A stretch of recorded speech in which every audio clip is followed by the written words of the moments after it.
Fala galera, bem-vindos a mais um ConnectCast. Nesse quadro que ainda não tem nome, espero que vocês deem o nome, coloquem aqui nos comentários o nome que vocês têm para esse quadro. E aqui a nossa finalidade é fazer sempre um top 10 de coisas curiosas a respeito do MMA, UFC, Pride ou qualquer outro evento. E hoje, na estreia desse quadro, nós faremos o top 10 das vitórias mais humilhantes de todos os tempos no UFC. Essa é uma lista em ordem decrescente, começando da menos humilhante para a derrota mais humilhante. E aqui, galera, eu quero falar para vocês que é humilhante em termos de brutalidade, domínio, ou até mesmo surpresa para muitos fãs que acreditavam que aquilo não seria possível de se realizar numa luta de MMA, dados quem são os oponentes ali da nossa lista, beleza? E a gente vai começar por uma luta feminina, disputa de cinturão Holly Holm versus Ronda Rousey. Essa luta fez a, até então, aparentemente imbatível Ronda Rousey perder o seu cinturão de maneira humilhante para a compatriota Holly Holm. Holm foi a primeira pessoa a vencer e nocautear Ronda no UFC, que naquela época teve dois choques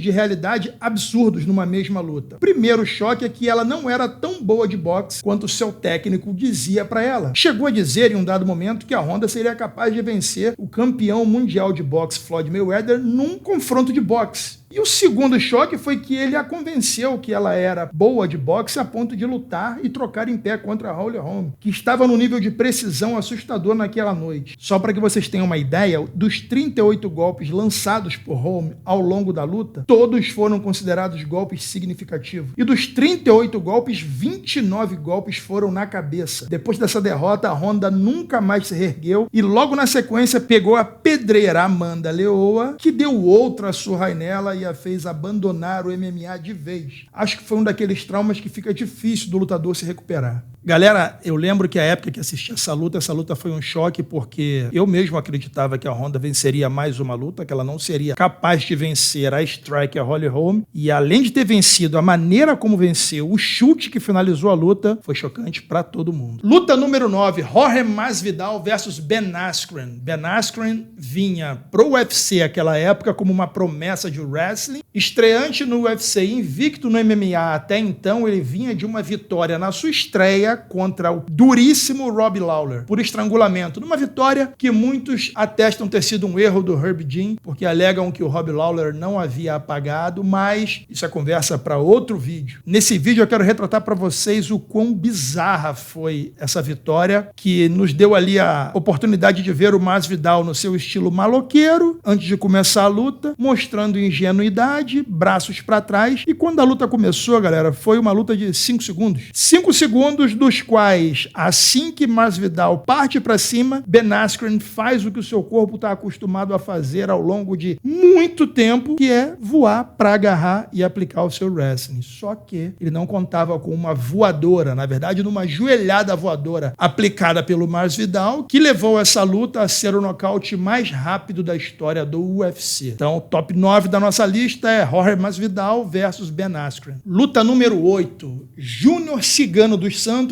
contra Caim Velasquez 3. Galera, nessa luta aqui eu costumo dizer que Júnior dos Santos perdeu 5 anos de vida, no mínimo, juntando os 5 rounds dessa batalha, e mais 5 anos juntando os 5 rounds da batalha anterior, também contra Velasquez. E aqui eu vou tentar passar um pouco para vocês nas imagens do porquê eu acredito que os 2 últimos duelos do Cigano contra Velasquez levaram aí uma perspectiva de 10 anos a menos de vida para ele. Galera, essa luta foi tão brutal que mesmo sendo uma luta de pesos pesados, ela teve um total de 336 golpes desferidos ao longo dos rounds, e dos 336, Cigano recebeu um total de 274 golpes, sendo 123 golpes significativos, e desses 123 golpes significativos, 96 foram na cabeça do Cigano. Pessoal, isso é uma luta de pesos pesados, que até então era considerada a luta com a maior quantidade de golpes desferidos.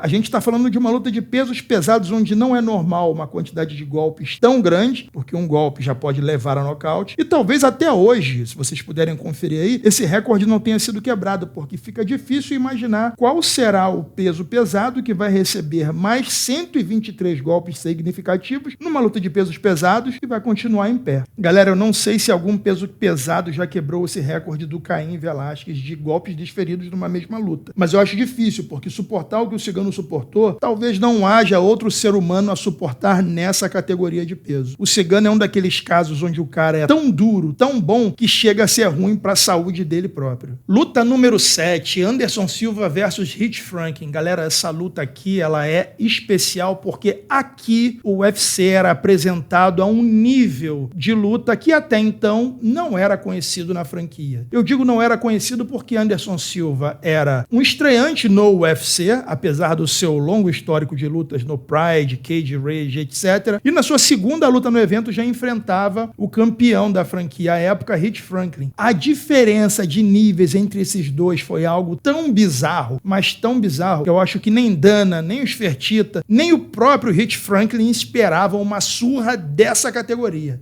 Galera, a diferença de nível entre o campeão deles e o recém-chegado Anderson foi tão grande que a cara do Rich Franklin era tipo, mas que porra tá acontecendo aqui? Esse golpe não tava na cartilha, não tava combinado isso. O tie clinch do Anderson foi tão efetivo, mas tão efetivo, que o total de 10 golpes significativos desferidos pelo Rich Franklin, na verdade, não foram significativos em absolutamente nada. E ali ficou claro que existiam níveis nesse esporte que o mundo estava prestes a conhecer pelas mãos de um brasileiro. Ou melhor, pelas mãos e pelos pés de um brasileiro, que não era mais um Silva, era o Anderson Silva. Luta número 6. John Jones versus Maurício Shogun. Galera, aqui também é um outro exemplo de nível sendo apresentado, só que agora na categoria dos meio pesados. O John Jones, com 23 anos à época, enfrentava o campeão Maurício Shogun, que vinha de 2 batalhas contra o até então intocável Lyoto Machida. Shogun era detentor do cinturão, lutava contra John Jones, que substituía Rashad Evans e apresentava a nós um novo nível de violência nesse esporte. O nível de diferença apresentado nessa luta entre um desafiante e um campeão até então não havia sido visto na categoria. Foram um total de 113 golpes desferidos ao longo da luta, sendo apenas 11 do Shogun. E dos 11 do Shogun, 9 foram significativos. Já John Jones desferiu 102 golpes durante os 3 rounds de luta e nos levou a presenciar uma cena raríssima, talvez a única numa disputa de cinturão até hoje, que é ver o campeão bater no chão para parar de apanhar. Eu juro que eu fiquei uma semana abalado com essa cena e pensando, meu irmão, quem vai parar esse negão? Isso aí é um problema bizarro, hein? E eu acho que eu estava certo, porque vários anos se passaram desde então e até hoje John Jones é um problema não resolvido. Doença sem cura e talvez agora na sua luta contra Miocic vença e se aposente como o maior de todos os tempos no MMA. Luta número 5, Vitor Belfort versus Anderson Silva, a famosa luta do século. Galera, essa luta aí teve um quê especial, porque o Brasil inteiro parou pra ver, seja você amante do MMA, seja você um cara que não acompanha MMA, eu tenho certeza absoluta que você ouviu falar nessa luta à época e certamente se reuniu com alguns amigos pra assisti-la. No lugar onde eu assistia, o Vitor era favoritíssimo, por ser um cara mais popular entre as pessoas, até mesmo aquelas que não acompanhavam o MMA, e acreditarem que o Anderson Silva não seria capaz de pará-lo. Já a galera base hardcore de fãs de MMA acreditava que Anderson Silva podia vencê-lo e tudo bem, os dois tinham sua base de fã que equiparava ali as sugestões de quem venceria a luta ou não. Mas o que ninguém contava é que a luta acabaria da forma que acabou. Vitor partindo pra cima o tempo todo, desferindo golpes, e aí num dado momento o Vitor desferiu um soco que se pega, meu amigo, é daquele soco que arranca a cabeça e acaba com a luta. Mas como se na maioria das vezes entra numa conversa em tom de lamentação pelo que não aconteceu. O que aconteceu, na verdade, foi um cheira meu dedão da pior espécie, da maneira mais brutal que poderia acontecer. Anderson Silva ficou girando ao redor do Vitor ao longo da luta, girando, a ponto do Vitor começar a girar em torno do seu próprio eixo e parar. Galera, definitivamente parar na frente de Anderson Silva não é um bom negócio e a luta do século acabou nos primeiros minutos do primeiro round com um golpe. Golpe esse, segundo consta, ensinado por Steven Seagal. Mas brincadeiras à parte, essa luta foi uma das disputas de cinturão com o desfecho mais bizarro entre todas as disputas de cinturão que a gente já viu e citou aqui. Ocupa o top 5 da nossa lista com louvor. Luta número 4, Conor McGregor contra José Aldo. Galera, essa luta teve uma das maiores promoções que eu já vi o UFC fazendo. Foi uma das lutas que mais vendeu pay-per-view na história da franquia. Mas eu particularmente levo comigo uma dor no coração absurda,